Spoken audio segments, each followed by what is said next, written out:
Ao longo da história, muito se discutia a respeito do poder proveniente da política. E a ideia de existir três poderes já era bem estudada, assim. Por exemplo, Aristóteles, em sua obra Política, que contempla a existência de três órgãos separados a quem cabiam as decisões de Estado. Eram eles o poder deliberativo, o poder executivo e o poder judiciário. Já Locke, um filósofo aí, em sua obra Segundo Tratado sobre o Governo Civil, defende um poder legislativo superior aos outros.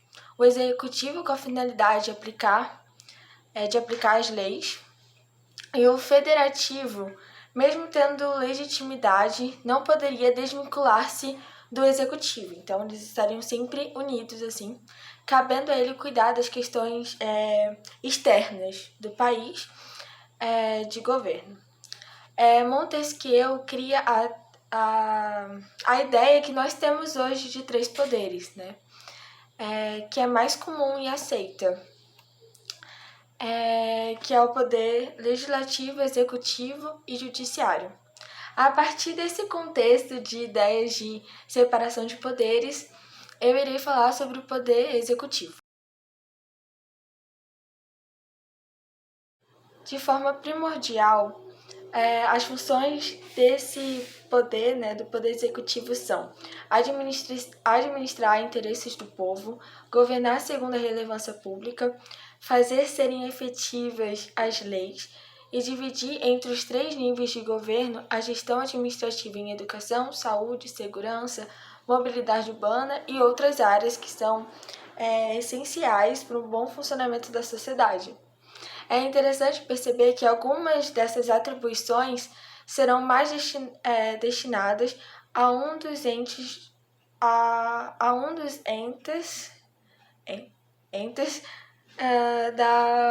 da federação, seja a União, os estados ou os municípios. Então, algumas áreas serão mais destinadas ao poder executivo, por exemplo, do município ou do estado, ou mesmo do contexto federal. No caso do nível federal de governo, a figura que representa o Brasil perante o cenário internacional, assim como delibera sobre políticas de nível nacional, regidas pela Constituição Federal, dialoga diretamente com o Legislativo, né, que vai aplicar essas leis provenientes do Poder Legislativo, e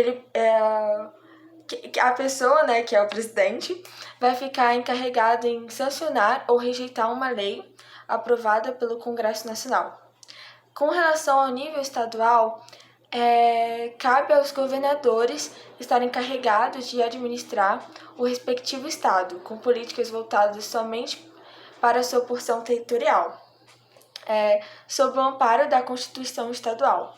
E, por fim, representando o nível mais básico, assim, de mais base, em que a população se aproxima mais, são as prefeituras, né? Possuindo cada município a sua lei orgânica, ainda submissa à Constituição Estadual e, posteriormente, à federal também. Uma coisa que é muito importante de lembrar e ressaltar aqui nesse vídeo é que o Poder Executivo, ele atua em conjunto com os outros dois, né? O Legislativo e o Judiciário. E apesar de muitas pessoas e pensarmos também, e termos um senso comum de que o Executivo seja superior, isso não é um fato. Os três poderes, eles atuam em conjunto e devem coexistir de forma independente, harmônica e colaborativa.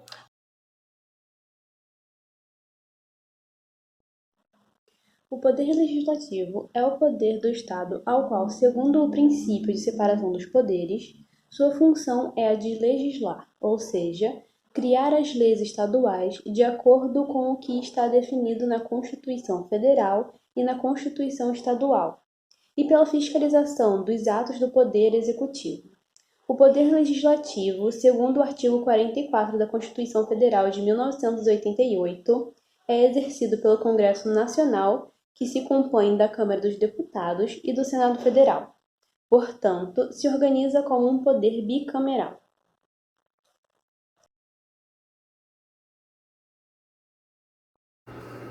E assim ficamos com o nosso último poder, o poder judiciário. O poder judiciário é o terceiro poder entre os já listados acima e basicamente é o órgão responsável pela prestação jurisdicional com o intuito de interpretar a Constituição e as leis e aplicar elas. O juiz faz parte do poder judiciário, o qual é responsável pelo fórum e pelos cartórios, bem como preside o júri. Assim, podemos concluir que ele é a autoridade desse poder, o qual é organizado em 5 esferas: juiz estadual, juiz federal, juiz militar, juiz do trabalho e juiz eleitoral. O juiz estadual é responsável por julgar grande parte das causas, sejam elas de direito empresarial, tributário, civil, de família, penal, ambiental ou consumidor, por exemplo. Ainda pode julgar também causas de menor complexidade limitadas a 40 salários mínimos.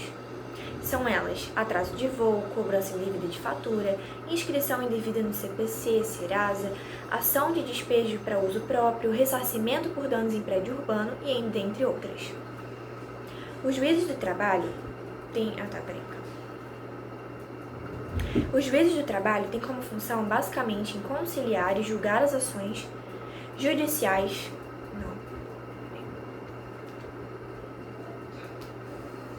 Os juízes do trabalho têm como função basicamente conciliar e julgar as ações judiciais entre empregados, empregadores e seus tomadores de serviços. No âmbito da justiça... Ai, que ódio! Os juízes do trabalho têm como função basicamente conciliar e julgar as ações judiciais entre empregados, empregadores e seus tomadores de serviços.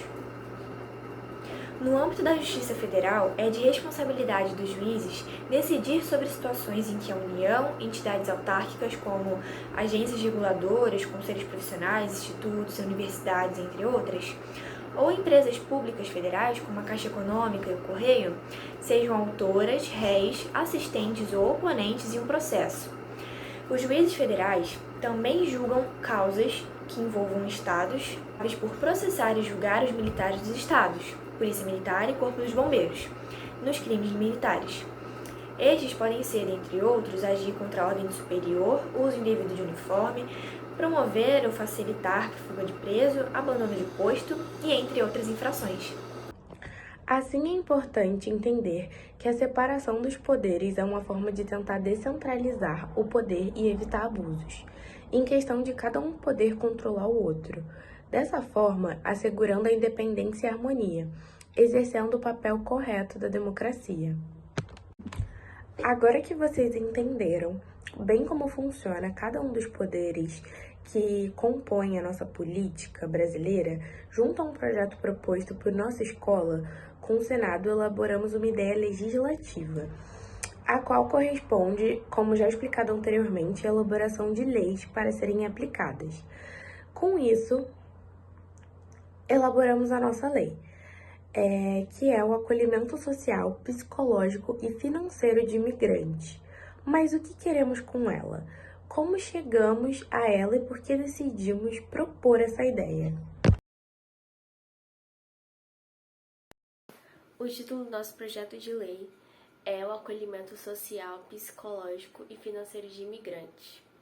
Com esse projeto, nós temos como intuito apresentar formas de inclusão e direito aos imigrantes, promovendo assistência a esse grupo com o objetivo de inseri-los na sociedade, oferecendo a eles oportunidades e boa qualidade de vida. Será necessária a criação de instituições que forneçam moradia, aulas sobre a língua portuguesa, preparação para o mercado de trabalho, auxílio financeiro a esses institutos, para cobrir gastos alimentícios, garantir acesso ao Sistema Único de Saúde, o SUS, e entre outros fatores, fazendo a inclusão desse grupo no corpo social, garantindo boa qualidade de vida. Com o intuito de criar uma lei que beneficiasse os imigrantes, discutimos em grupo que seria algo interessante propor para o nosso projeto, pois ajudaria a combater algumas dificuldades dessas pessoas que muitas vezes chegaram a um novo país por questões de perseguição religiosa, questões políticas ou até por buscar melhores condições. Ou seja, essa lei propõe dar um auxílio a esse povo.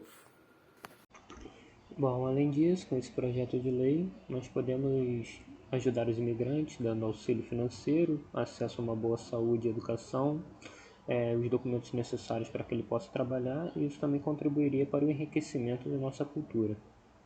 A ideia desse projeto é inserir imigrantes em nossa sociedade.